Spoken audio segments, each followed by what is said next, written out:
see, is that Rob Fagan the way I see there? I've, back of the picture. Good to see you, Rob, too.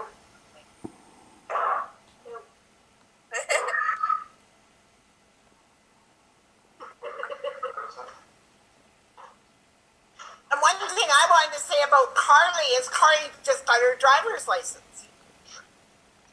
Yikes. Oh. Carly was late because she was at her ACT tutor. She drove herself down there and back. Wow, good. Definitely on the roads regularly I don't know how the parents do that. I'm so afraid. I think I will have them wear a helmet when they will start driving. I think that's a great idea. I think we should implement that starting tomorrow, Carly. Starting It's great now. Don't worry, my kids will never get a driver's license. By the time they're driving, there's going to be automated cars because I've already ordered my Tesla. So I won't. I just smoked a deer on Thursday. This little whistle at Canadian Tire for like $10, and apparently they make a noise for the deer that is so painful, so they disappear. And I always think that when I'm driving, I see them away. Work in Northern Ontario, I hear. They should work here. Yeah. I used to have one of those on my truck when I lived in BC, and it didn't stop me from getting a couple deer up in the Invermere area. Although I learned pretty quickly from somebody in the insurance world that you never hit a deer, the deer hits you, and that semantically makes a really big difference on the insurance claim. So Patrick, nice to see you. Yeah, good to see all you. I have Coke, by the way. Oh. Oh, that's such a shock. There's no rum in it? So you're still working at the same place? Yeah, it's going really well. Good for you. All in your brain. And what about a partner? Oh, no. Daddy's looking at him. Someone's got to ask. I was trying to introduce him to my hairdresser, but he hasn't taken me up on that yet. You ran a few marathons, didn't you? Well, no, I just did one. That's the first time I met Jack and Phyllis. I ran the 1980 Vancouver Marathon with no training, brand new shoes because I freaked out. I didn't sleep the night before. I was so nervous. I meant to start really slow and I started fast. I had a stitch in my side the entire time. Probably the worst experience of my life. And then I remember Mom and Dad at the end of the race, he could only walk backwards and he was crying. And I was This is Robert. And then I had a motorcycle cop pulled up next to me near the end and said, You need help? "You need help?" and I just said, "Go away! Go away!" See, Mark has joined us, and I was just going to say, you'll see my finger, because I'm pointing out to, maybe you won't see my finger, I'm pointing out to Julia here. Everybody, so. Disappeared. Yeah, that doorway and light switch, that's Mark. Now, Julia, that top corner is Grandma. I don't know if you remember her. I'm not in the top corner on my screen. You're number one in our screen. Thank you. Very, very good of you, Corey. So, Alex, how are you doing? I'm hopefully still getting my surgery on December 29th, assuming that the world doesn't shut down again before then, which it probably will. Other than that, I'm kind of just hanging out.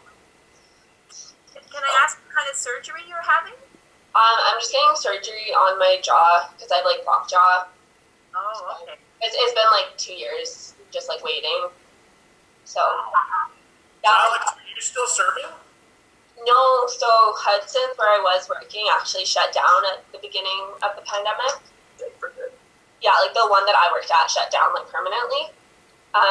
So then after that, I got a job at a golf course, and I was working at the golf course. I worked there from like mid-May to the end of August, and then I just couldn't do it anymore. I hated it. So then I ended up back at the cafe out in BC where I've worked for like years past. So I worked there for like September, October, and now I'm just hanging out with me out at the lake. Yeah, it was fun. Doing. We know someone who's having jaw surgery on December 16th, and her jaw will be wired shut through the Christmas holidays. Hey. It's kind of like, well, this is the year. If you have to skip Christmas, this is the year to skip Christmas. Yeah. So, Yeah, but that sucks. yeah. Hello, Mark. How are you, Mark? Long time no see.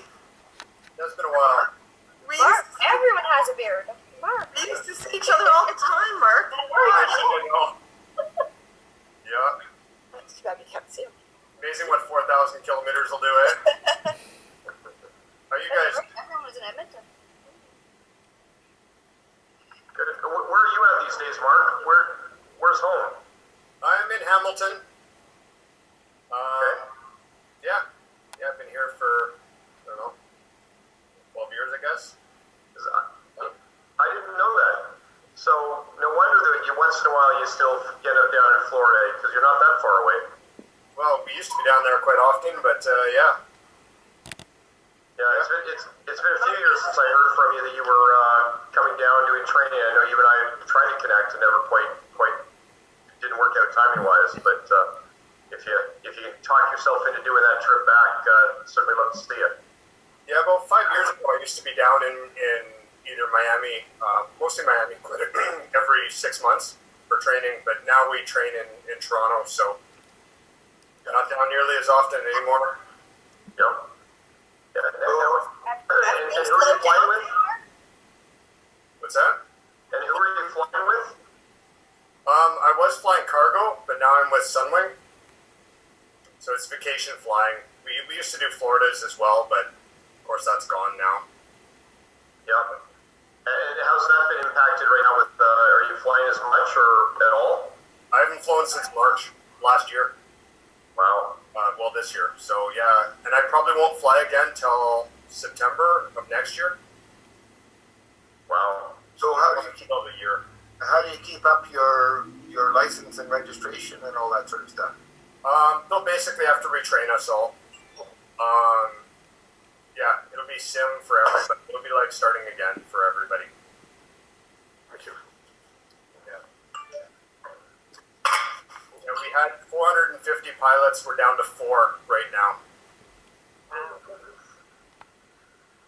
Well, I think the only good news is that once this pandemic is over, or once it's the vaccine is widely distributed and so forth, I think there's a little bit of pent up demand for travel. I have a feeling a lot of people want to get away and go places, and I think you'll probably end up being busier than you've ever been.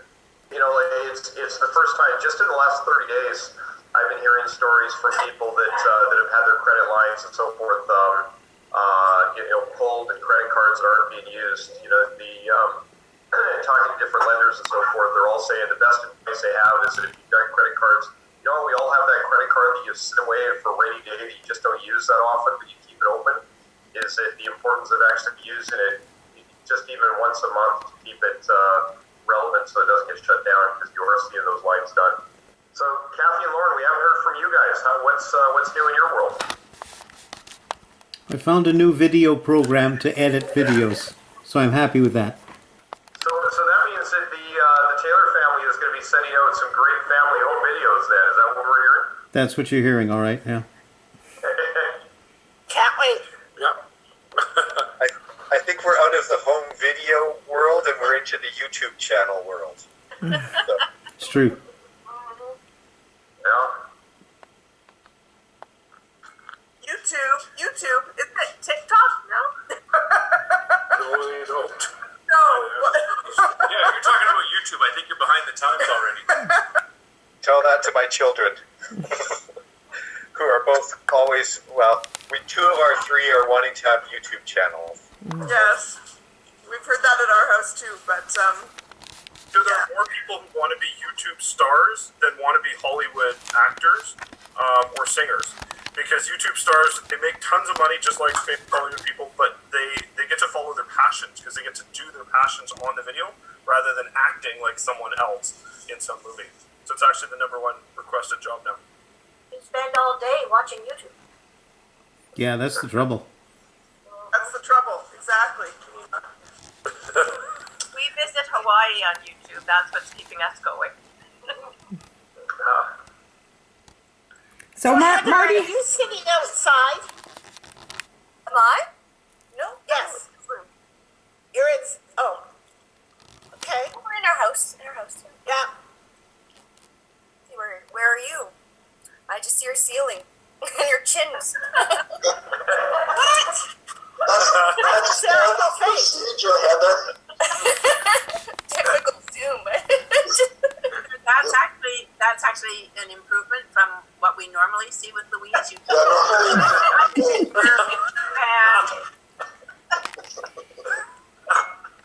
Well, we're using Gord's iPad this time, and he's got it on a stand, so it stays up. I've got an iPad, and I try and stand it up, but it keeps falling down. So that's why you look at my room. But we're Gordon and I are at the Calgary house, and we are sitting at our bar. So that's our living room behind us. Oh yeah. Like in the fireplace and everything. We're just sitting at the bar. Partly because we had a glass of wine here, and we had some chicken wings that we were eating, and it's way easier to eat stuff like that at the bar. So Louise, for $1.50 at the dollar store, Mom and I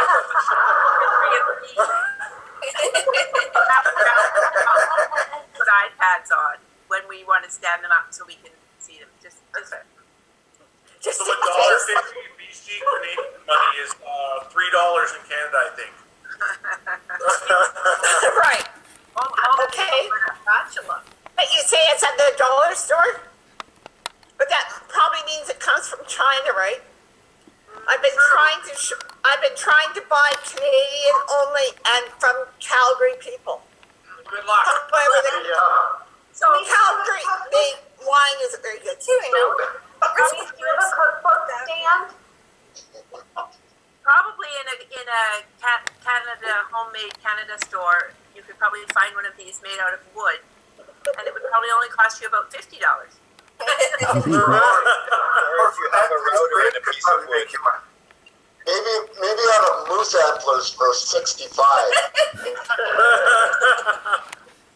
Really thick coat hanger? You can probably make one, Mom, as a craft out of a really thick coat hanger. Oh, okay, that's a good idea. so Marty, how are your boys, and what are you guys doing for Christmas time? It's a good question. The boys are doing well. I think they're, Jamie in particular is struggling. I was talking earlier about how screwed up the high school system is. And so Jamie's actually in some quadrimester right now where his English class is actually fully virtual. So he's only going into school every second week for 2 mornings a week. So he's feeling very disconnected from his friends. But I think we're all looking forward to winter finally arriving. Ottawa has this terrible kind of mid-season where it's just wet all the time. And so we're hoping that the snow will come and stay soon so that we can start skiing. And that's what Brigitte and I are going to do for Christmas. We've actually booked a hotel up in Tremblant, and we're going to go up and ski Christmas Day because she doesn't have her son this Christmas. And it becomes challenging to navigate all of the scheduling when so it just seemed easiest for us to go away. So Kate will have Jamie and Noah for Christmas, and we'll pick up the Come back from a hotel last night. Nothing better than Didn't you just come back from a hotel last night? We did. Yeah. And we booked another one. We had so much fun. So I actually had all of these because I've traveled for work so often. I had a whole bunch of free nights from Hotels.com, and so we thought we might as well use them. we have to sacrifice. So He goes to a primary, secondary school altogether. So in the secondary part, they've had 4 cases, and that's it. And so, all good. We're very, So what grade is your son in? He's in 4th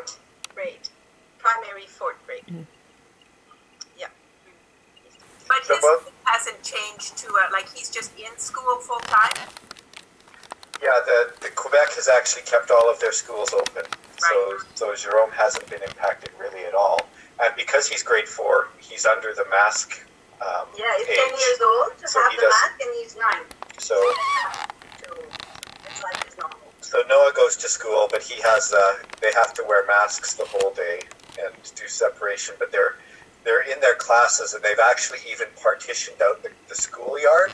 And so when they go out for recess or for lunch, their class is allowed to go to one part of the schoolyard, and they're not allowed to interact with other classes. That's the same for us, Marty. So yeah, they're not allowed to play with other kids in other classes. Yeah. Yeah, Mark, yeah, I know. But I haven't met his girlfriend.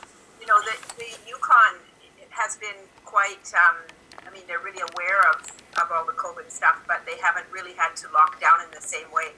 They have shut down businesses and things like that, but, you know, we get lots of stories from Molly and Nora, so they're both in French immersion, and with Nora's just in kindergarten, and so it's, I think it's been the hardest on the kindergarten because, of course, so much of the program is in French teaching. The beginning is they do it through song, and of course the kids aren't supposed to sing in the classroom, and so it's really cute because she goes to school and they go in at 8:30 in the morning, and the kids don't even take off their coats. They put down their backpacks, they do their attendance, and then they just take them right back outside, and they spend the first while outside on the playground singing because they can sing outside but they can't sing inside, and then they go inside. So it's really cute to see Nora because she knows all these songs that she's learned outside with all her jackets on. And She's learned these songs about freezing to death in the dark until 11 o'clock in the morning. I would like to be with her. Those are just traditional Yukon songs. That's wonderful. That's wonderful they've adapted. Yukon didn't change the clock. They didn't go back an hour, so it's even later. It's even darker later in the morning than it used to be. It's now probably 11 o'clock when the sun comes up. I heard those arguments. They're like, they want it light when parents come home, right? Yeah. What is her time frame with the Yukon? Is she fallen in love with it and is going to stay, or do they have a time frame that they're looking their way? I think they love it up there, Ian. They this past summer they bought a cabin at in Atlin, which is in BC, but it's about a 2-hour drive from Whitehorse. Wonderful. And they have their house and they have all their friends, and you know, I don't see them coming back anytime soon. They've embraced. What a wonderful experience. They've embraced the whole northern lifestyle. They've got every toy you can think of. You know, fat tire bikes so they can ride all winter in the snow. Yep. And Atlin, BC, you can't get to it from BC. You can only get to it from the Yukon. And it's the most remote liquor store in British Columbia. But is it price controlled the same way? Yeah. Okay. Sarah went there on, she works a week on and then a week off. And so this past week she was off. So on Monday, she went to the cabin with 2 other women. They were just going to stay overnight one night, I think. And they got there, and on Monday, one of the women that she was with runs the clinic in Atlin. She just goes once a week. So they got there. Justine went in and did her clinic and then came back. And then, so they stayed overnight. And I guess there was a horrible ice, freezing snow, rain storm overnight. And they got up in the morning and the cars were all kind of snowed in, whatnot. And so Justine went off to do her clinic for that day. And before the day was over, the RCMP were at their door because the doctor, Justine, who'd gone into the clinic, had told the RCMP that their cars were stuck. And so the RCMP came and helped them dig their cars out, one of the cars out, and told them that they had about half an hour to get on the road or they probably wouldn't make it back to Whitehorse. And so they did. They drove back, and Sarah said just as they got back, the road from Atlin closed. And it closed for about 3 days because of the ice storm, and they never did get one of the cars out. I think it's still there. The woman had to rent a car or something for. Anyway, it's a bit crazy in the winter. Just So Ian, it's only a 2 hour and 15-minute flight from Vancouver. I can get to Whitehorse faster than I can get to Victoria, and we've been up. I actually went up for Remembrance Day just before they closed the border again, because James was going to Atlin overnight for a couple of nights, and she was on call, and she needed somebody in the house so that she could be on call. So they flew me up to go and stay there for 2 nights. So, I mean, they are a long way away, and I feel it right now because we can't just go, but normally it doesn't feel like it's that far. And I love it up there. It's beautiful. It's so wild, and, you know, there's so much amazing hiking, and it's a really nice place. And just for interest, I love Florida too. And you know what? I'm just so glad that you didn't end up staying in China. I mean, I feel the same way about China, Mom. It was a great place, great adventure and so forth, but glad I didn't stay. Right. We'll have a different Christmas. We'll ask Elf on the Shelf to ask Santa if we can have Christmas on the 20th, because Daddy is working the 23rd to the 28th. So every Sunday, early morning, when nobody's there, we go, or Saturday, very, very early. So we've been going every weekend, and today was my bus. I've been on training with a new firm for appraisal, so today I wanted to give back, and so I took the 4 of them, show them how to ski. They had no idea. So, you know, it's when you do something and you forget about when it's your first time, even just putting the ticket, right? There's a metal piece. What do you do with the metal piece? How do you attach those boots? So it was a lot to help out 4 of them together, but they finished by not just on the magic card, but they went on a tier list today, and they were able to do it, and now they just text me and say, hey, are we going again next week? Wow. It is a bit of the story of you know, generations coming around, because the ski hill that they were on is a ski hill that I worked on in the summers to help open. Wow. Holy cow. Where you broke your leg, too. I was just going to ask that. Yeah, I did. Now, which ski hill is that? Canyon Ski Hill at Red Deer. Oh, that's where I like. Bye. Bye, Alan. Bye. Merry Christmas. It's not really a lot like the settled Christmas parties we used to have. Now we live in our own bubbles and we communicate with a thing called Zoom. Who would have believed it?